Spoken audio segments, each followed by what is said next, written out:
રાજ્યમાં આજે ધોધમાર વરસાદ થવાની આગાહી કરાઈ છે। દક્ષિણ ગુજરાતમાં ભારે વરસાદ થવાની હવામાન વિભાગની આગાહી। વલસાડ, નવસારી, દાદરાનગર હવેલીમાં વરસાદને લઈને રેડ એલર્ટ જારી કરવામાં આવ્યું છે। સાબરકાંઠા અને બનાસકાંઠામાં ભારે વરસાદ થવાની શક્યતાઓ છે। સૌરાષ્ટ્રના કેટલાક ભાગોમાં પણ વરસાદ થવાની સંભાવનાઓ વ્યક્ત કરવામાં આવી છે। તો હવામાન વિભાગ દ્વારા વરસાદને લઈને આ એલર્ટ જારી કરવામાં આવ્યા છે। जो रेड वार्निंग जो एक्सट्रीमली हेवी रेनफॉल डिस्ट्रिक्ट आ रहा है नवसारी, वलसाड, दमन, दादरा नगर हवेली के लिए दिया गया है। वेरी हेवी रेनफॉल का वार्निंग ऑरेंज वार्निंग के साथ दिया गया है छोटाउदेपुर, सूरत, नर्मदा, डांग और तापी के लिए दिया गया है। और yellow warning Sabarkantha, Gandhinagar, Kheda, Ahmedabad, Anand, Baroda and Bharuch के लिए दिया गया है। इसके साथ कोस्टल में आज जो पवन का दिशा है मेनली दक्षिण पश्चिम जैसा पवन चलेगा, स्थिति बनी रहेगी। તો હવે રાજ્યમાં ફરીથી ચોમાસું છે તે સક્રિય થતું જોવા મળી રહ્યું છે અને જેના ભાગરૂપે ગુજરાતના અલગ અલગ જિલ્લાઓમાં વરસાદી માહોલ જામ્યો છે। વરસાદનો બીજો રાઉન્ડ દક્ષિણ ગુજરાતમાં જોવા મળી રહ્યો છે અને જેના જ ભાગરૂપે નવસારી છે, વાપી છે, વલસાડ છે, આ જિલ્લાઓમાં ભારે વરસાદ છે તે થતો જોવા મળી રહ્યો છે।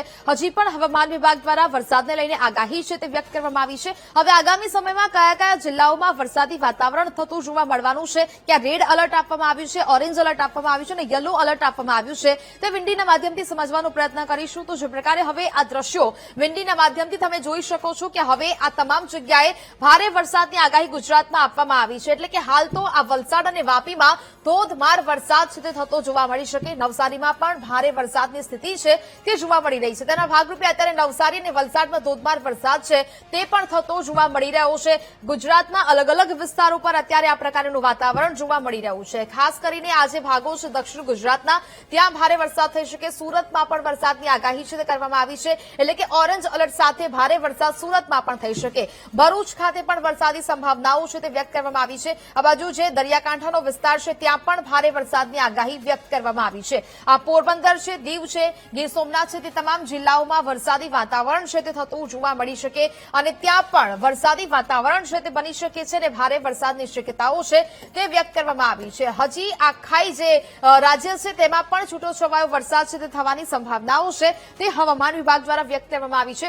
હવે આગળ વાત કરીએ પરિસ્થિતિ આગળની શું અહીંયા દર્શાવી રહી છે, તો હવે જે પ્રકારે આ દ્રશ્યોમાં જોવા મળી રહ્યું છે કે આગામી સમયમાં આ પરિસ્થિતિ જોવા મળવાની છે। ગુજરાતમાં ધોધમાર વરસાદ છે તે થતો જોવા મળશે। અહીંયા જે ટ્રફ સર્જાયેલું જોવા મળી રહ્યું છે તેને કારણે આ વરસાદી વાતાવરણ છે તે ગુજરાત તરફ જોવા મળી રહ્યું છે। આ ટ્રફ આખો જે અહીંયા સર્જાયો છે તેને કારણે ગુજરાતમાં વાતાવરણ છે તે વરસાદી બની રહ્યું છે। અહીંયા આપણે લો પ્રેશરની પણ જે વાત કરી હતી તે અહીંયા આગળ વધી રહ્યું છે, નબળું પડ્યું છે પરંતુ તેની મજબૂત થવાની સ્થિતિ છે અને તે પણ જો ધીરે ધીરે આગળ વધીને ગુજરાત તરફ આવે છે તો હજી પણ વરસાદ વરસી શકે છે। ને પછી તમામ જે જિલ્લાઓ છે કે જ્યાં અત્યારે ઉત્તર ગુજરાતમાં વરસાદ નથી આવ્યો, કચ્છમાં એટલો જોઈએ એવો સારો વરસાદ નથી આવ્યો, ત્યાં પણ વરસાદની આગાહી છે તે વ્યક્ત કરવામાં આવી શકે છે। લો પ્રેશર આગળ આવે છે તો હવે અહીંયા વાત કરવામાં આવી રહી છે કે 26 તારીખ સુધી આ જ પ્રકારનું વાતાવરણ છે તે આખા ગુજરાતમાં જોવા મળવાનું છે। ભારે વરસાદની સ્થિતિ છે તે દક્ષિણ ગુજરાત છે, એટલે કે નવસારી છે, સુરત છે, વાપી છે, વલસાડ છે, આ તમામ જગ્યાએ 26 તારીખ સુધી વરસાદ જોવા મળી શકે। છૂટો છવાયો વરસાદ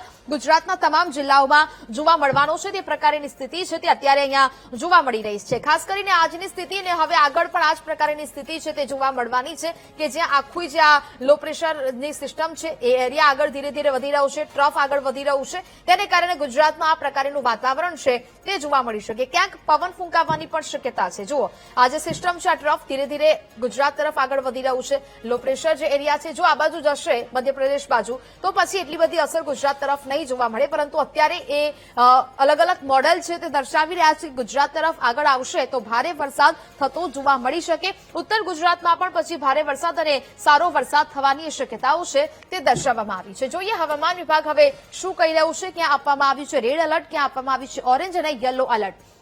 આ દ્રશ્યો ટીવી સ્ક્રીન પર તમે જોઈ શકો છો કે જ્યાં અહીંયા હવામાન વિભાગ કહી રહ્યું છે કે આ આખો જે વિસ્તાર છે ત્યાં રેડ એલર્ટ એટલે કે ધોધમાર ભારે વરસાદ આવી શકે। નવસારી, દમણ અને આ દીવ, દાદરાનગર હવેલી છે તે આખો વિસ્તાર છે કે જ્યાં રેડ એલર્ટ આપવામાં આવ્યું છે અને જ્યાં ભારે વરસાદની સ્થિતિ બની રહી છે। આ બાજુ સુરત, તાપી, ડાંગ, નર્મદા, છોટાઉદેપુર, પંચમહાલ, દાહોદ, મહીસાગર અને છેક લઈ અરવલ્લી સુધી આખો ભારે વરસાદની આગાહી છે તે વ્યક્ત કરવામાં આવી છે। એટલે કે આખો આ વિસ્તાર છે, આ જિલ્લાઓ છે અલગ અલગ, ત્યાં પણ ભારે વરસાદ થઈ શકે। આ બાજુ હવે સાબરકાંઠા બનાસકાંઠામાં પણ વરસાદી વાતાવરણ જોવા મળી છે કે યલો એલર્ટ આપવામાં આવ્યું છે. અમદાવાદ અને ગાંધીનગરમાં પણ કે જ્યાં લાંબા સમયથી વરસાદની રાહ જોવામાં આવી રહી છે ત્યાં પણ સારો વરસાદ થવાની સંભાવનાઓ છે.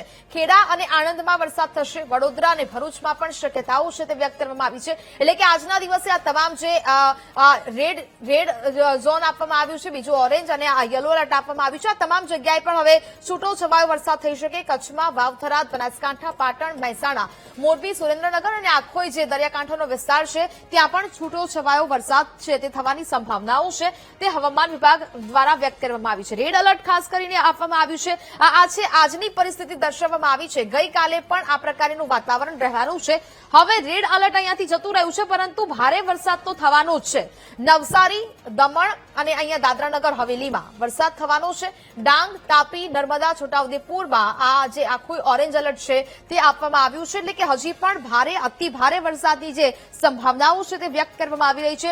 24 તારીખ સુધી આ પ્રકારનો છૂટોછવાયો વાતાવરણ છે તે જોવા મળશે ને ત્યારબાદ ધીમે ધીમે વરસાદ છે તે નબળો પડશે અને ફરીથી આખા ગુજરાતમાં વરસાદી વાતાવરણ